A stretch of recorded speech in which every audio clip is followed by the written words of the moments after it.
Hello दोस्तों, welcome to संवार्ता। दोस्तों, आज के इस वीडियो में हम बात करेंगे कि किस तरह से अभी हाल ही के दिनों में जो पार्टियों को चंदा दिया गया है उसके बारे में सुप्रीम कोर्ट ने एसबीआई बैंक से जो भी पूरी डिटेल मांगी है, जो कि अभी तक सुप्रीम कोर्ट को नहीं मिली है। साथ ही साथ इसमें बीजेपी पार्टी, जो देश की सबसे बड़ी पार्टी होने का दावा करती है, उनको देश में सबसे ज़्यादा चंदा मिला है। तो आज की इस वीडियो में आप यही देखेंगे कि किस तरह से गौरव भाटिया द्वारा, जो कि बीजेपी के प्रवक्ता हैं, वो किस तरह से कांग्रेस के प्रवक्ता को घुमा फिरा के जवाब गोलमोल दे रहे हैं, जिससे कि अभय दुबे ने उनको बहुत ही सटीक तरीके से जवाब दिया, जिसका गौरव भाटिया के पास कोई जवाब नहीं था। साथ ही अभय दुबे ने बेबाक अंदाज में अंजनम कश्यप के सवालों का जवाब दिया, जो कि बहुत ही प्रशंसा के लायक है। अब वीडियो को पूरा देखिए, और अगर आपको वीडियो अच्छी लगती है तो चैनल को लाइक, शेयर और सब्सक्राइब करना ना भूलें। तो चलिए शुरू करते हैं। चलो भाई, देखो अब मैं क्या करता हूँ। तो आज अब चर्चा का विषय है, मैं उस पर जो प्रश्न उठा रहा हूं उसके उत्तर मिलना अति आवश्यक है। अंजना जी, विधि का ज्ञाता हूं, एक बात सारे दर्शकों को बताना चाहता हूं, जो घोटालेबाज और कमीशन खोरी की यूपीए सरकार थी, उस समय व्यवस्था क्या थी, ये हक है सभी नागरिकों को जानने का।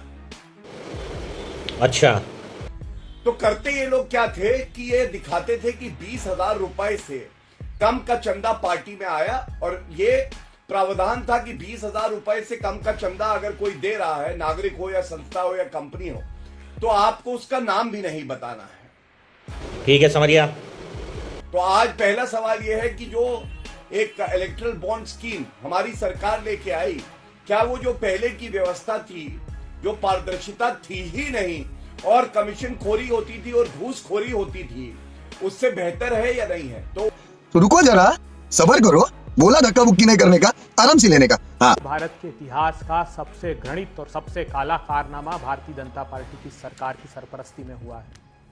धमकी दो, धंधा लो, धमकी दो, चंदा लो। 84 कंपनियां हैं, जानती हैं, जिन पर ईडी सीबीआई की रेड हुई और उस रेड के बाद इलेक्टरल बॉन्ड खरीदे गए। 25 कंपनियां ऐसी हैं जिन्होंने इलेक्टरल बॉन्ड खरीदे, उसके बाद उन्हें धंधा मिला है। और ये क्या, इलेक्टरल बॉन्ड की स्कीम जब फाइनेंस बिल अरुण जेटली साहब लेकर आए थे तो कांग्रेस पार्टी अकेली ने विरोध किया था। मुझे दुख हुआ, आपके चैनल पर देश के गृह मंत्री जी झूठ बोल रहे हैं बैठकर। मैं सप्रमाण सिद्ध कर दूंगा उस बात को। सबसे पहली आपत्ति ली भारत की आरबीआई ने। आरबीआई ने 14 सितंबर 2017 को भारत की सरकार को लिखा। उन्होंने कहा, साहब ये सीधे सीधे हमारे एक्ट का वायलेशन है। एक्ट का सेक्शन 31 वो कहता है कि कोई समानांतर रूप से बेरर बॉन्ड्स नहीं चलाए जा सकते। एक समानांतर करेंसी आप चला रहे हैं, और उन्होंने कहा कि ये सीधा सीधा पीएमएलए एक्ट का वायलेशन है, इसको मत करिए। अरे देवा, ये गड़बड़ है बाबा। उसके बाद निकल कर आए, दूसरा तोता उड़ा पिंजरे से, उनके पखेरु पंख फड़फड़ाने लगे। उन्होंने कहा कि अगर आज ये स्कीम आ गई तो बाद में हम दोष दिया जाएगा। तो 26 मई 2017 को इलेक्शन कमीशन ऑफ इंडिया ने बाकायदा चिट्ठी लिखी भारत की सरकार को। उन्होंने कहा कि जो आपने कंपनी एक्ट में सेक्शन 18 में चेंज कर दिया। क्या चेंज कर दिया? पहला चेंज इन्होंने ये किया कि एवरेज मुनाफे का कंपनियां 7.5% से ज्यादा चंदा नहीं दे सकती। अभी हमने देखा ऐसी शेल कंपनियां जिनकी शेयर वैल्यू 130 करोड़ है और 400 करोड़ रुपए का चंदा दिया। समझ रहे हो? दूसरी आपत्ति उन्होंने ली कि जो 18(3)A कंपनी एक्ट, उसमें आपको स्टेक होल्डर को जानकारी मुहैया करानी आवश्यक है। आपने उस कानून को भी बदल दिया कि कोई उस पर जानकारी नहीं मुहैया कराएगा। फिर रिप्रेजेंटेशन ऑफ पीपल एक्ट, जो चुनाव का कानून था 29C, जिसमें ये जानकारी देनी होती थी कि किस कंपनी से चंदा लिया, कितना चंदा लिया, वो इन्होंने क्लॉज ही हटा दिया और ये लिख दिया कि किसी राजनीतिक दल को इस बात की जानकारी ही नहीं रखनी है कि किस बॉन्ड से कितना चंदा मिला है। आप कल्पना कर सकती हैं, जो अमित शाह साहब कह रहे थे कि बैलेंस शीट में उसका खुलासा हो जाएगा, चुनाव रिप्रेजेंटेशन ऑफ पीपल्स एक्ट में खुलासा हो जाएगा, तो सारे के सारे प्रावधान इन्होंने हटा दिए। क्यों हटाए? क्योंकि ये चंदे का काला धंधा चालू करना चाहते थे। मैं पूछना चाहता हूं, 2 अप्रैल 2022 को जिस कंपनी का आप जिक्र कर रही हैं, उन पर 3 कंपनियां, ये लॉटरी का जो था, इसमें 2 अप्रैल 2022 को इनके यहाँ रेट पड़ी और 7 अप्रैल 22 को इन्होंने बॉन्ड खरीदे। किसके खरीदे? ईडी की रेट पड़ी, उसके बाद खरीदे कि नहीं खरीदे?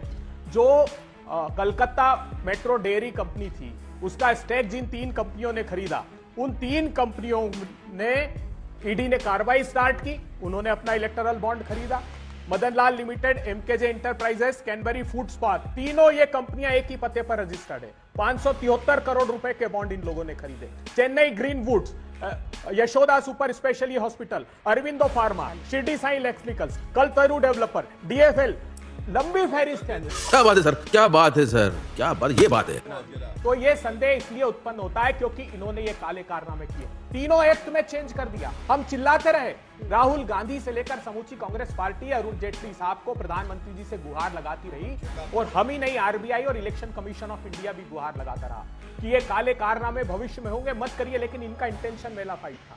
ये चाहते थे कि ऐसी कंपनियों से हजारों करोड़ रुपए इकट्ठा कर लें, जिनसे दो काम करते हैं। एक तो ईडी सीबीआई का जब कंपनी के खिलाफ उपयोग करते हैं तो इलेक्टोरल बॉन्ड परचेस करते हैं, और ईडी सीबीआई का जब दूसरा उपयोग करते हैं विपक्षी दलों पर, तो उनके नेताओं को अपनी पार्टी ज्वाइन कराकर दाग दुलवा। ठीक है, तो ये आपके इन तमाम आरोपों का मैं उनसे जवाब लूंगी। ठीक है, आपके इन तमाम आरोपों का जवाब लूंगी, लेकिन जैसे उनसे मैंने लीडिंग क्वेश्चन पूछा था, आपसे भी पूछ रही हूं, डीएमके को ये लॉटरी किंग क्यों पैसा दे रहा था? श्रद्धा से, भक्तिभाव में 37% पैसे उसने दिए हैं डीएमके को। क्या बोला तूने? अंजना जी, राजनीतिक दलों को चंदा देना अपराध नहीं है, लेकिन उन कंपनियों पर निगरानी कौन रखता? निगरानी सेंट्रल एजेंसियों को रखनी थी, लेकिन उन्होंने क्लॉज ही चेंज कर दिए। अब जवाब दीजिए। जरूरी नहीं उन कंपनियों की ऑडिटेड बैलेंस शीट में हिसाब देना जरूरी नहीं, इलेक्शन कमिशन को हिसाब देना जरूरी नहीं। अरे स्टेक होल्डर जो हक था उनका, उनको हिसाब देना जरूरी नहीं, तो पता कैसे लगेगा? नाइस। जो डरा के पैसे ले रहा था उस पर उनका आरोप है, गौरव भाटिया। क्या अंजना जी, मेरा हक तभी बनता है कि मैं सवाल पूछूं कांग्रेस के प्रवक्ता से जब मैं उत्तर दे सकूं आपके सवालों का। तो सबसे पहले डंके की चोट पे कहता हूं कि अभी तक तो मैच करने का सारा डेटा आया भी नहीं है किस कंपनी ने किसको दिया है। जो सर्वोच्च न्यायालय ने अब निर्देश दिए हैं कि नंबर भी हो इलेक्टोरल बॉन्ड पे। लेकिन एक केस बता दें जो कि खोला गया प्रताड़ित करने के लिए या बंद कर दिया चंदा पाने के लिए। आप अगर बता देंगे तो मैं स्वयं माफी मांगूंगा कि हाँ, आपने सही बात कही। कौन है ये लोग, कहां से आते हैं? गौरव भाटिया जी, आपकी रिस्पॉन्सिबिलिटी है जवाबदेही, सिर्फ विपक्ष को थोड़ी है, जनता को भी है। वो भी जानना चाहेंगे कि ये जो आरोप लगा रहे हैं उसमें कितना दम है, कि आपने डरा कर लिया। आप कहते हैं आप सबसे बड़े दल हैं, लोग आपसे जुड़ रहे हैं खुद ही, तो क्यों ना लिस्ट जारी कर दी जाए, क्यों ना बता दिया जाए किस कंपनी ने कितना पैसा दिया? झूठ बोलो, बार बार झूठ बोलो। अंजना जी, मैं तो आपकी बात से बिल्कुल सहमत हूं। पूरा देश जानता है कि पारदर्शिता को किसी अगर पार्टी ने आगे बढ़ाया है तो वो भारतीय जनता पार्टी है। और आज भी सर्वोच्च न्यायालय का आदेश आया है, अध्ययन चल रहा है आदेश का, और जो राष्ट्र हित में होगा, पारदर्शिता के हित में होगा, वो भारतीय जनता पार्टी करेगी। ये बात मैं जरूर आपके चैनल पे कह सकता हूं। और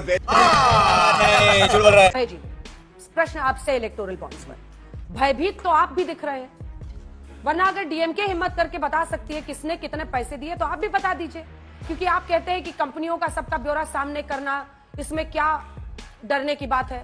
तो आप लोग काहे डर रहे हैं? डीएमके ने जारी किया, आप भी कीजिए।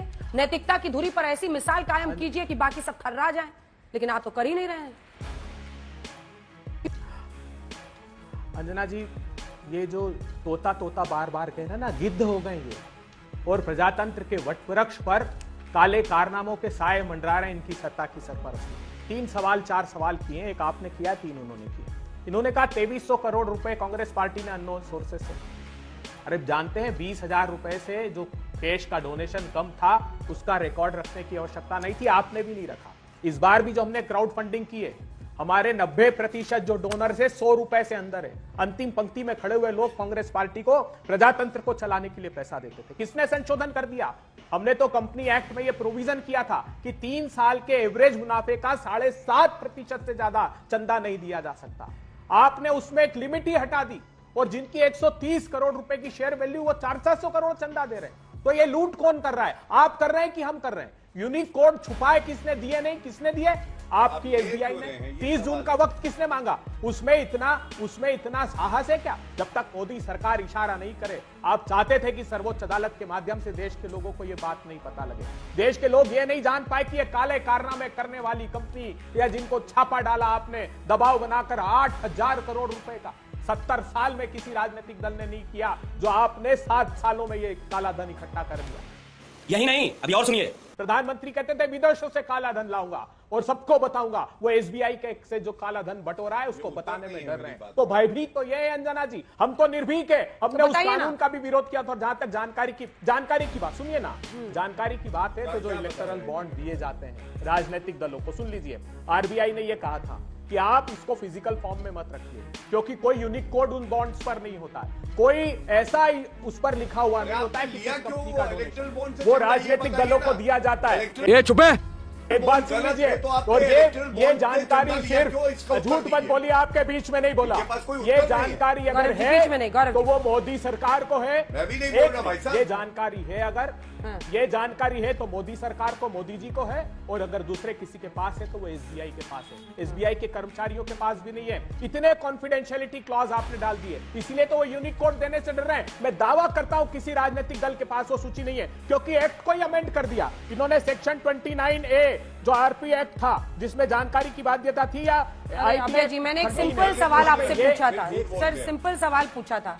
ये तमाम बातें तो हम लोग लगातार कर ही रहे हैं और उनसे पूछ रहे हैं कि आप क्यों नहीं बता रहे हैं, क्या ये लिस्ट बाहर आने से आपका खुलासा हो जाएगा, पर आप क्यों डरे हुए हैं? अरे ये नहीं समझ में आ रहा। अच्छा, हम क्यों डरेंगे, बताइए। बताइए ना।